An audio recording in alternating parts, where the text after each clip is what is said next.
disemprot guys.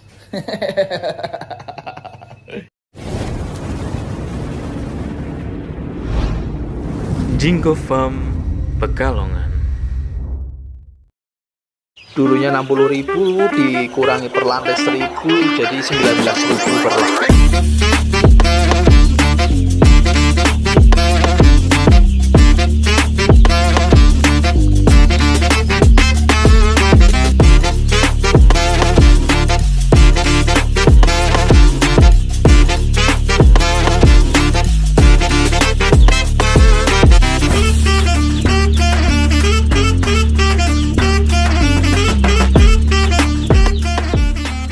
Bersama Jinggo Farm Pekalongan di 085759006990. Salam peternak Nusantara bersama Jinggo Farm. Hoa hoe. Sterilisasi. Muter. Iya. Oke.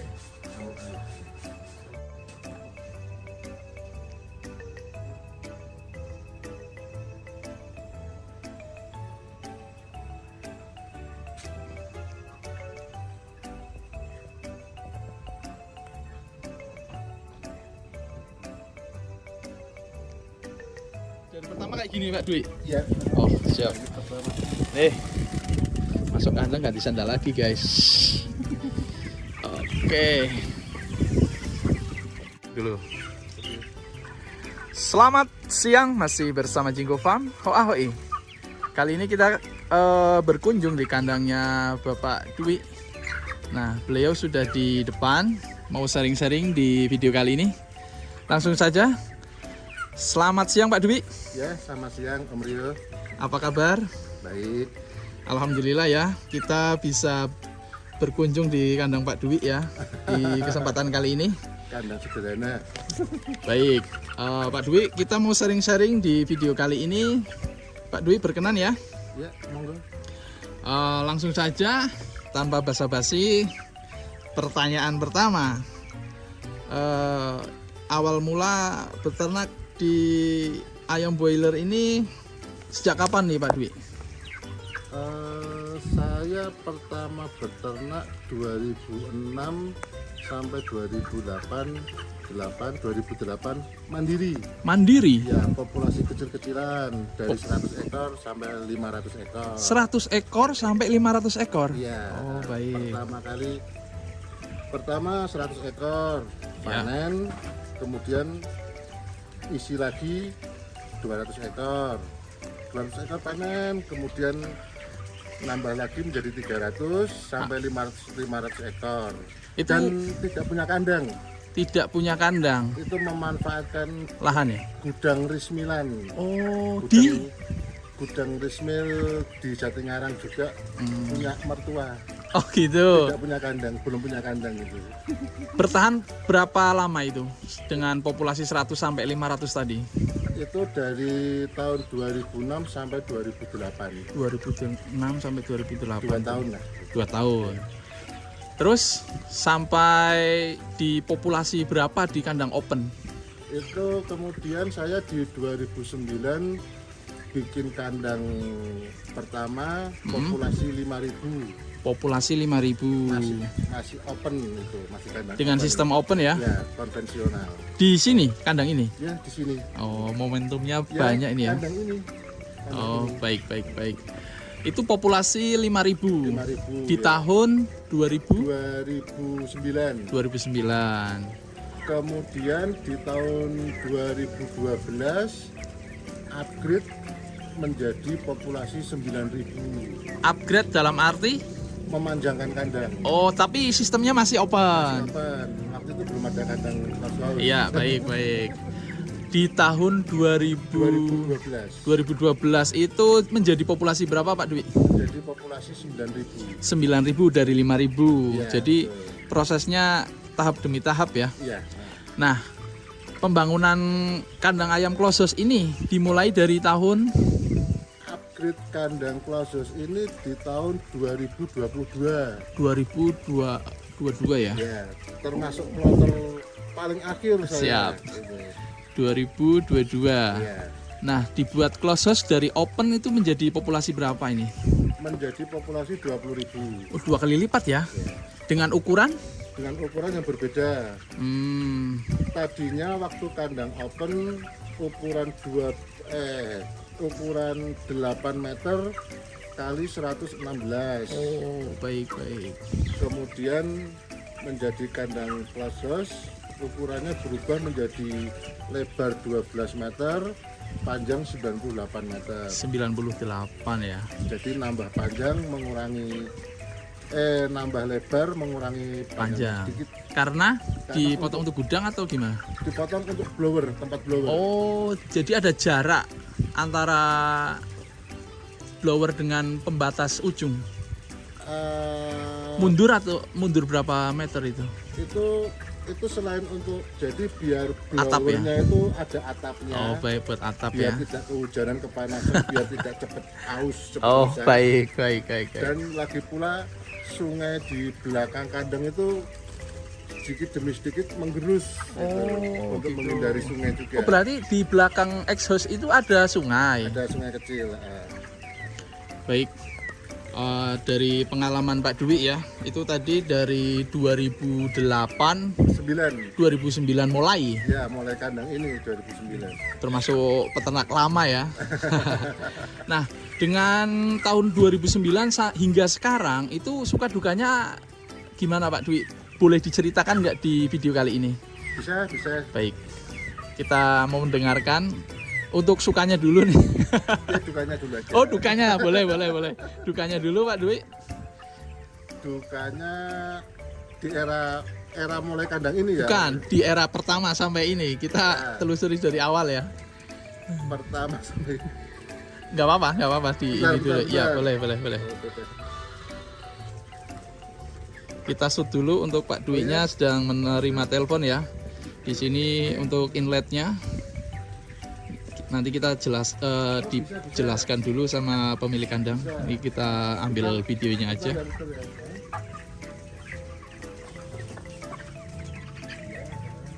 Ya, sendalnya aja bersih sekali nih ya. Yuk, sendal kandang, area masuk kandang. Ini exhaustnya, lihat, exhaustnya itu kenceling. Hanya kaki-kakinya aja nih yang berkarat, tapi kondisinya terlihat sangat mulus ya.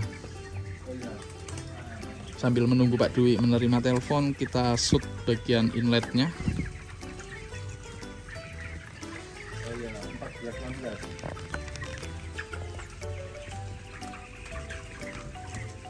Ini padat sekali ayamnya ya.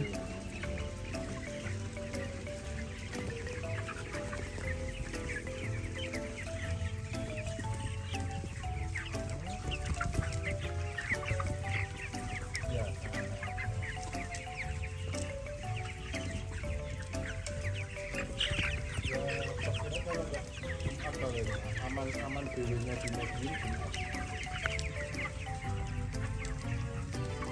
Iya, sebulan gitu.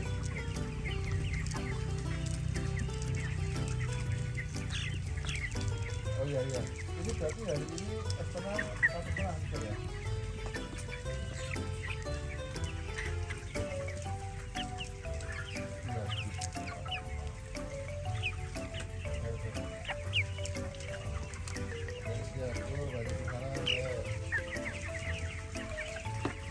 Sebentar Om Rio ya, aku tak motor recording dulu. Boleh, siap. Sembari nunggu Pak Dwi, aku shoot ayamnya yang sedang minum. Oke.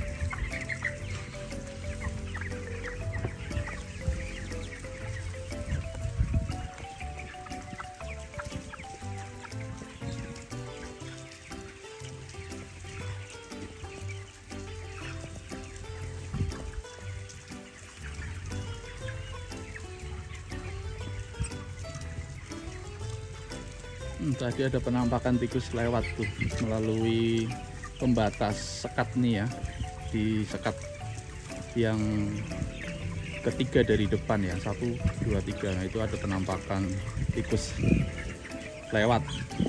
Itu tikus termasuk hama di kandang ayam close house ya. Nah itu tuh di sekat nomor 2 sekarang tikusnya lewat melalui sekat pembatas. Tikusnya cukup banyak ya, karena kandang ini dekat dengan persawahan. Nah tuh lewat lagi tuh, persawahan jagung. Cukup banyak ya tikusnya ya.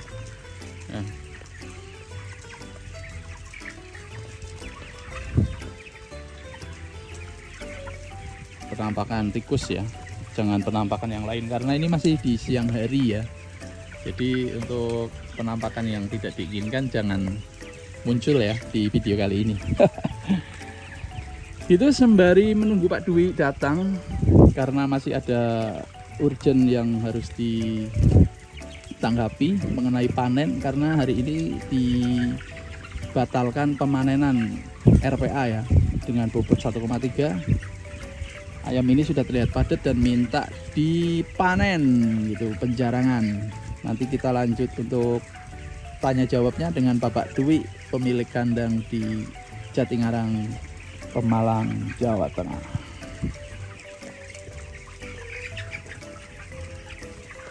Sembari menunggu, kita momentumkan di area heater ya. Di sini heaternya terlihat kincling sekali, artinya terawat. Tetapi ini setelah dipakai artinya habis masa brooding nggak keluar kandang nih. Alasannya apa nanti kita tanya langsung dari pemilik kandang itu ya. Nah itu apa itu? Itu stok seal kalau nggak salah itu. Nah stok seal bahan bakar ya, stok seal dari tabung gas. Stoknya cukup banyak itu. Saya lihat itu. Ini Guardian 1 unit untuk 10.000 ekor. Ini satu lantai menggunakan 2 unit, artinya populasinya 20.000 ya. Coba nanti kita tanya jawab langsung sama Pak Dwi, populasinya benar 20.000 atau lebih atau kurang gitu.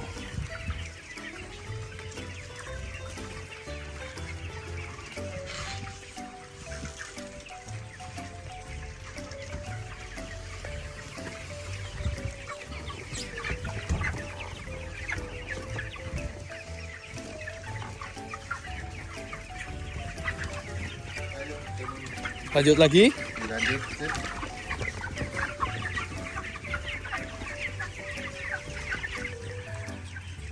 Pak Dwi, untuk inlet ya ini ya, sering disebut inlet ya. Ya, inlet. Nah.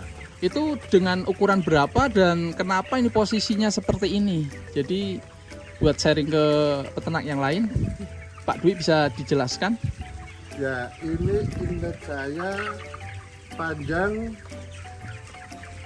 14,7 meter. 14,7 meter, Ya. Satu sisi ya? Ya, satu sisi panjang 14,7 meter dan tingginya 110, 1,1 meter. Ya. Terus untuk inletnya saya mengadopsi sistem tunnel door. Tunnel door. Jadi untuk itu ya, untuk men-setting kecepatan angin, berapa sudut yang kita perlukan berkaitan dengan kecepatan angin yang dibutuhkan oleh ayam untuk kenyamanan ayam. Nah, parameter seberapa besar sudut tunnel door kita buka, itu parameternya menggunakan alat ukur anemometer Atau yang sering disebut ya, menggunakan anemometer. Kebetulan saya menggunakan anemometer brand ini. Oh, Gitu. Nah, itu langsung dipraktekkan di kandang ini bisa enggak Pak Dwi? Bisa. Ya. Bisa, monggo ya.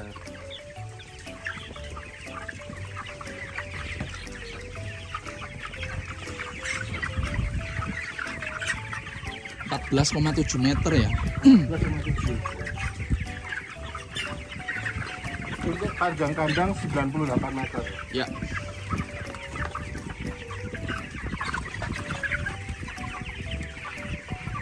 Di angka berapa itu Pak Dwi? Kok enggak? 2,2.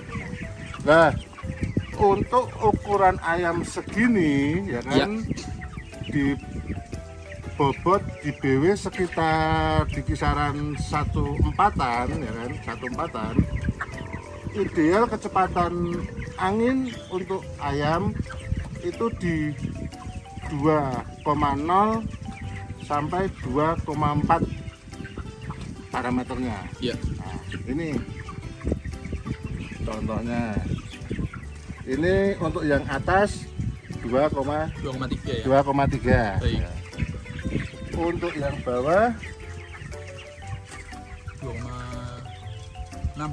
6. 2,6. Kok berbeda ya Pak Dwi? Ya karena yang di bawah tetap lebih kencang gitu. Berapapun setelannya yang bawah tetap lebih kencang. Tapi ya masih nyaman lah untuk kepadatan segini. Meskipun yang bawah agak kelebihan sedikit. Kelebihan bisa jadi karena di luar ada tiupan angin karena kedorong. Baik. Kalau tadinya sih setelan tunnel door-nya ini saya setel di 21, atas 21, bawah 24.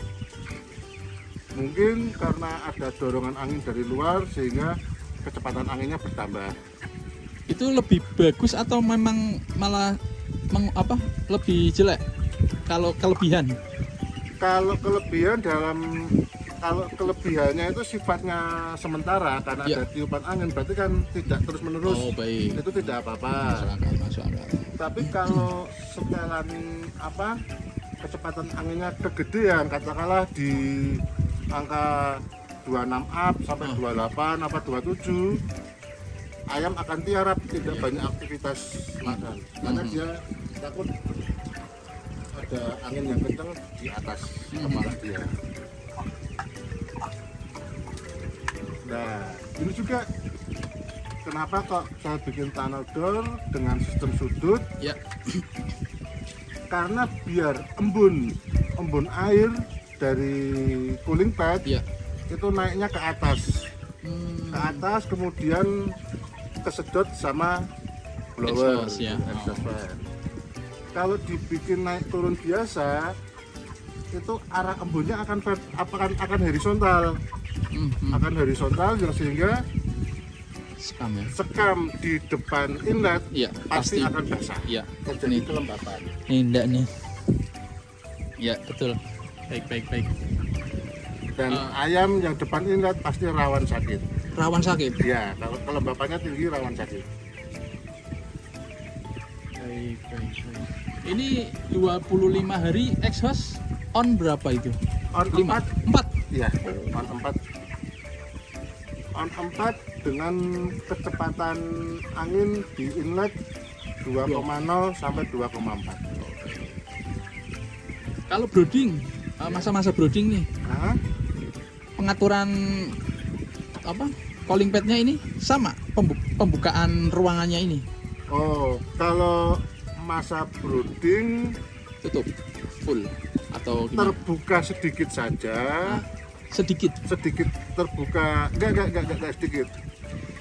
Terbuka yang atas saja, tapi masih dengan ukuran saya menggunakan parameter 2,0. Oh, 2,0. tadi pakai alat tadi Ya, itu. pakai anemometer 2,0. Maksimal itu. Maksimal. Karena kalau brooding menggunakan lebih dari 2,0, ayam akan tiarap. Nggak ada sekat ya? Ada tetap. pada saat masa brooding ada blok tire depan sama belakang ada. Kok nggak dibongkar? Sudah. Oh. Karena sudah full kandang. Oh gitu. Jadi setiap pas brooding baru dipasang gitu ya? Ya, Ini ngomong-ngomong, heater di dalam nggak beresiko, nggak dikeluarkan di area dalam kandang. Tapi aku lihat masih kincling ya. perawatan Om Rio. Perawatan ya. Perawatan itu perlu berarti Pak Dwi ya? Perlu biar awet. Biar awet. Tetap. Lagi pula biar enak dipandang. Nah, itu. Kembali lagi ya. dari pemilik kandangnya ya. Untuk peralatan baik heater ataupun yang lain, perawatan itu perlu Pak? Perlu ya, selain biar awet juga biar enak dipandang. Oke, siap. Kita lanjut untuk pertanyaan berikutnya. Oke Pak Dwi, lanjut. Videonya tidak terputus ya. Untuk pertanyaan kedua, suka dukanya, mau dijawab dari dukanya boleh, silakan, kita mendengarkan. Dari pertama mainan ayam ya. Ya, mainan ayam ya. Dari pertama ternak ayam atau main ayam. Baik. Itu 100 ekor. Ya, Tidak punya kandang. baik. Memanfaatkan gudang resmilan punya orang tua. Dari 100 panen, beli lagi DOC 2 box 200. Baik. Kemudian panen lagi beli 300 sampai sehingga 500 gudangnya sudah sesek, nggak bisa di Sudah penuh. tambahin, udah penuh, Oh, nah, baik. tambahin lagi. Lah dukanya di waktu itu Ya. di isian 300 pernah mengalami ayam habis kena ND. Nah, dijelaskan dulu nih untuk peternak yang lain barangkali tidak mengerti ND itu apa Pak Dwi. ND itu Newcastle disease Oh gitu. atau di Oh. bahasa Jawanya ketelo.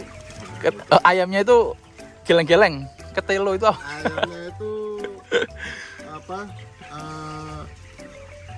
Kalau beraktivitas itu ada aktivitas dikit-dikit dia tuh ayamnya lehernya agak melintir Oh. dan lebih cenderung untuk digudur gitu. Jegudur ya. Oke, siap. Nggak mau makan. Oh, nggak mau makan. Itu ciri-cirinya seperti itu ya. Nah, itu mengalami di saat proses belajar ayam broiler pada saat 300 ekor ayam habis.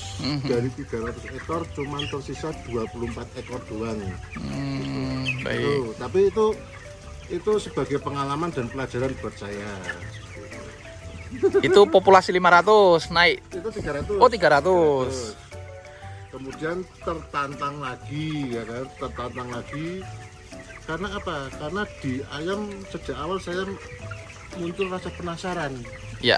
Bagaimana tuh ini? Bagaimana tuh ini? Ya. Gitu. Dari gagal 300 ekor, saya beli DOC lagi 4 box, berarti 400. ekor. Alhamdulillah bisa, dan kemudian 500 ekor bisa lagi. Nah, itu sebagai basic pelajaran saya waktu itu. Baik.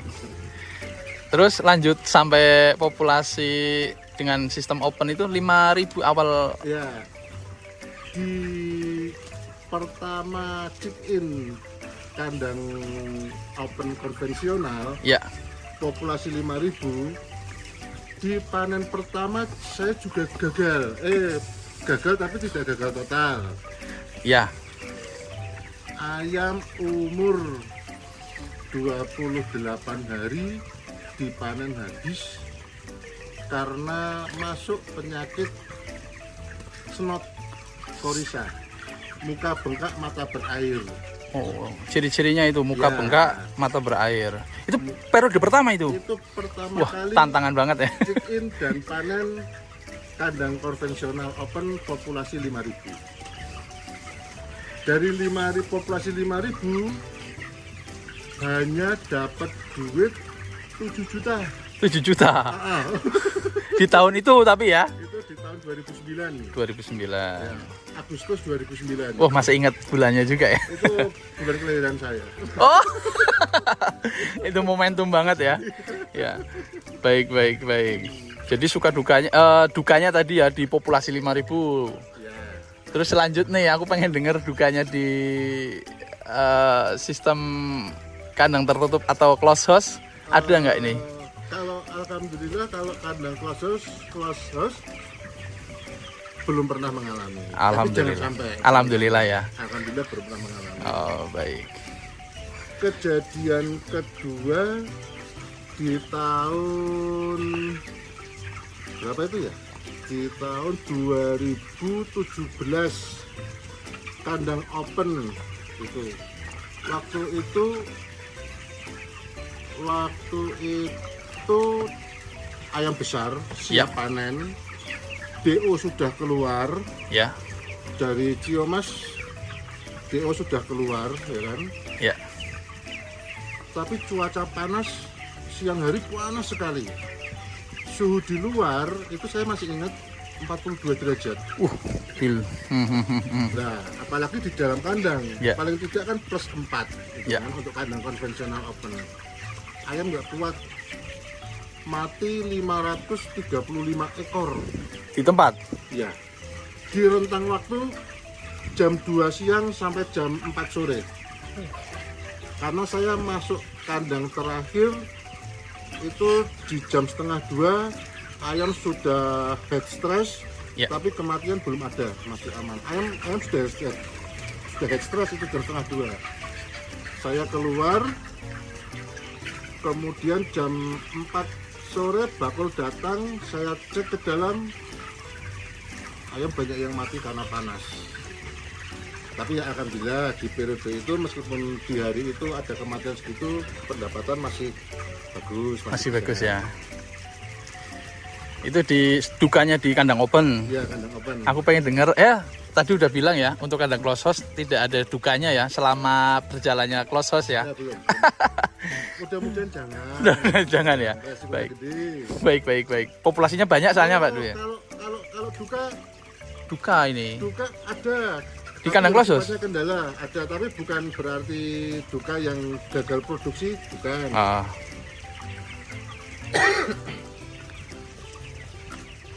Di kandang close house, waktu pertama kali periode kandang close house Desember 2022, ya.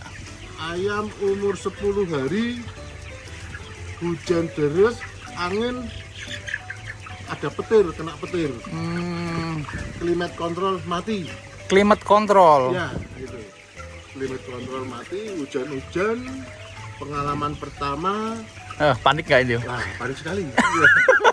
Panik sekali ya. Panik sekali. Baik. Climate control mati, untuk autonya, Ya. untung manualnya masih Bisa. bisa on. Baik. Ya, meskipun sempat buka tirai dulu untuk antisipasi, setelah mencoba blower dengan sistem manual bisa on jalan, ya akhirnya umur 10 hari pakai blower manual. Itu 10 hari masih brooding nggak itu pakai pemanas? Masih ya. Lah, mati pengaturan heater gimana itu? Manual juga. Jadi saya melek semalam suntuk nggak tidur untuk mengonkan heater dan blower secara manual. Oh, baik. Itu pengalaman nggak enak, tapi bisa diambil hikmah dan pelajarannya untuk kedepannya. Baik. Itu dari sistem close house ya. Iya. Periode pertama. Pertama kali ayam baru umur 10 hari. Periode pertama Gitu. proses. Ya. Itu kan tadi diceritakan dukanya, sukanya nih, dari sukanya. Nah, itu sukanya di kandang close house juga terjadi di periode pertama. Meskipun periode pertama sempat ada kendala climate control kena petir, Ya. tapi sukanya juga ada di periode pertama. Periode pertama pencapaian IP 489. Wih, sombong. Enggak.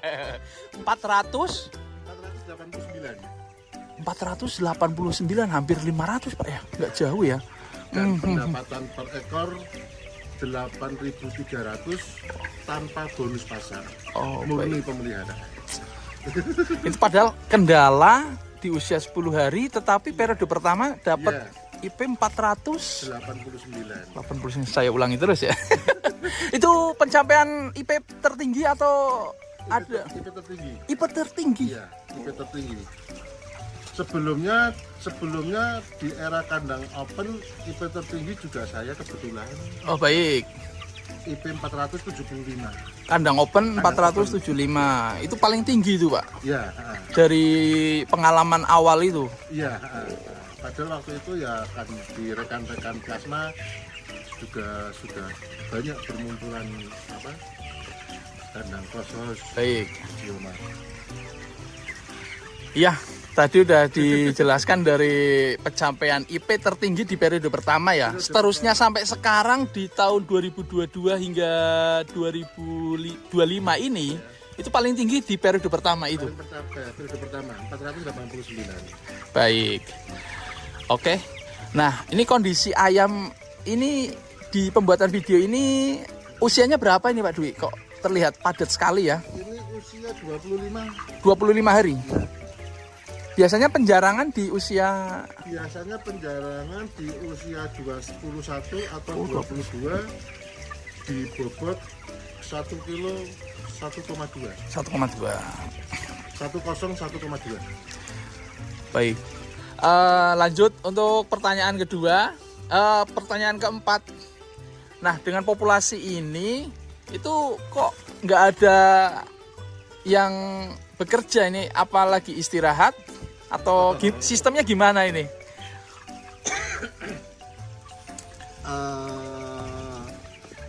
ABK saya yang terlibat di dalam pekerjaan saya di kandang, yang khusus memberi makan itu 2 orang cewek. Oh gitu. Terus yang khusus ngurusin pakan, bongkar muat dan memasukkan pakan dari gudang itu 1 orang cowok. Terus yang khusus mengurusin sekam itu juga ada 1 orang cowok. Jadi tanggung jawab per orang sendiri-sendiri. Ya, job deskripsinya saya sendiri-sendiri kan. Ya. Ada alasan nggak? Nah, ada. Asik nih. Kalau job deskripsinya disendiri-sendiri kan biar satu tidak terforsir tenaganya. Kan? Jadi terfokus biar si A sama si B ngurusin soal tuang pakan, si C ngurusin soal pakan, masukin pakan, bongkar pakan, terus si D cuma ngurusin sekam saja. Dan lagi pula kenapa kok saya memilih ABK perempuan? Satu, ABK perempuan itu lebih mudah dikendalikan. Oh baik. Lebih mudah mengaplikasikan apa yang kita mauin. Baik, gitu. baik. Bukan berarti meremehkan ABK cowok. Karena pengalaman kalau ABK cowok itu sulit dikendalikan. Seperti itu. Dan yang kedua, kalau ABK cewek itu lebih telaten. Contohnya dalam tuang pakan tercecer itu sangat minim sekali kalau ABK cewek. Kemudian pada saat menggriding ayam kecil-kecil, memilihin kecil-kecil betina itu juga bisa maksimal kalau ABK perempuan. Oh gitu. Tapi kalau ABK cowok ya sebaliknya lah. Ya. Banyak aja sebenarnya bergriding kalau itu cowok betina. Oh gitu ya. Jadi alasannya seperti itu ya Pak Dwi ya. Apalagi ya? Pertanyaannya sudah cukup banyak dan videonya juga sudah 25 menit nih Pak Dwi. Jadi tanya jawab di video kali ini cukup sekian Pak Dwi. Terima kasih. Nanti videonya saya upload. Izin dulu. Terima kasih yang sudah menonton dan mendengarkan tanya jawab di video kali ini. Salam Ternak Nusantara bersama Jinggo Farm. Hoa hoi.